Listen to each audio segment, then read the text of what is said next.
Pada suatu hari, ada seorang pria yang akan menikmati liburan di Bali. Istrinya akan menyusul keesokan harinya setelah melakukan perjalanan bisnis di Jakarta. Sesampainya pria itu di hotel, dia memutuskan mengirim email ke istrinya bahwa dirinya sudah sampai di Bali. Karena tidak berhasil menemukan kertas catatan alamat email sang istri, pria itu mencoba mengingat alamat email istrinya sendiri.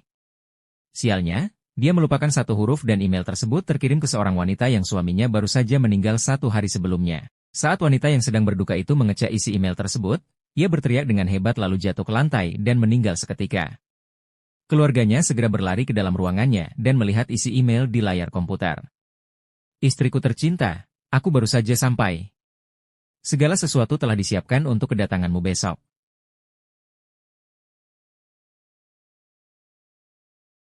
Suatu hari seorang petugas sensus penduduk datang ke rumah seorang nenek yang tinggal sendiri di ujung jalan. Ketika dipersilahkan masuk, petugas tersebut mulai menanyakan kondisi sang nenek dan mendatanya untuk keperluan administrasi. Sang nenek pun berucap, "Sebentar ya, tak buatkan minuman dahulu, kasihan kamu sudah keliling rumah warga." Tanpa sungkan sang petugas pun menerima tawaran tersebut. Merasa kurang lengkap rasanya minum kopi tanpa cemilan, si petugas pun mulai mencomot kacang almond yang ada di meja ruang tamu dengan seenaknya. Setelah memakan kacang tersebut cukup lama, sang nenek pun kembali dengan secangkir kopi. "Loh, kok kamu malah makan kacang itu?" tanya si nenek. "Saya kira ini disediakan untuk tamu, Nek," jawab si petugas.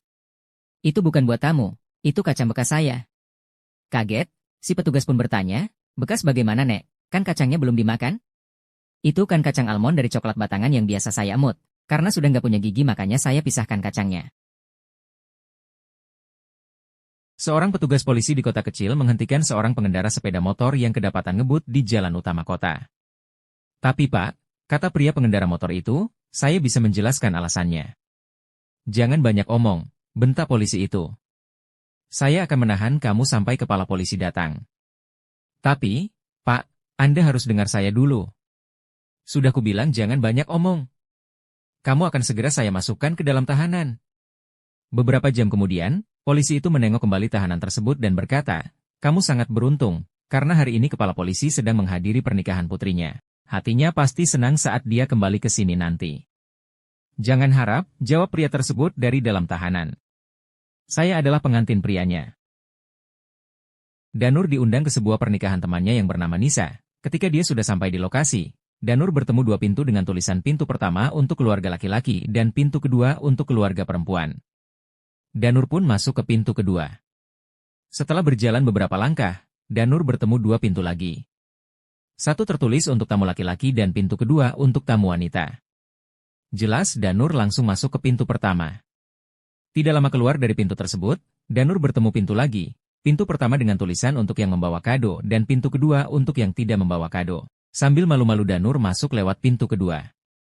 Setelah berjalan beberapa langkah lagi, Danur bertemu dengan dua pintu lagi, yang satu tertulis untuk yang membawa amplop dan yang pintu kedua tertulis untuk yang tidak membawa amplop. Sambil tertawa terbahak-bahak, Danur pun masuk pintu kedua. Setelah dibuka pintu kedua, ternyata dia sudah di jalan raya.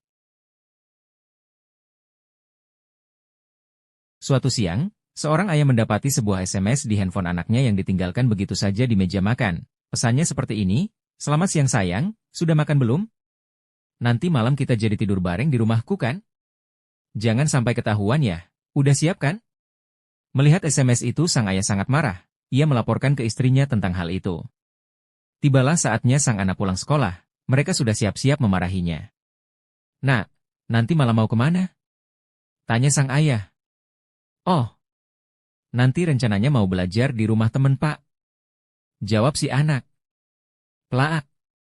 Sang ibu langsung menampar anaknya. "Kenapa Bu, kok menampar?" tanya si anak. "Nak, jangan pura-pura tidak tahu, kamu pasti bohong. Coba lihat SMS ini." Sambil menunjukkan SMS yang tadi dibaca. "Hah?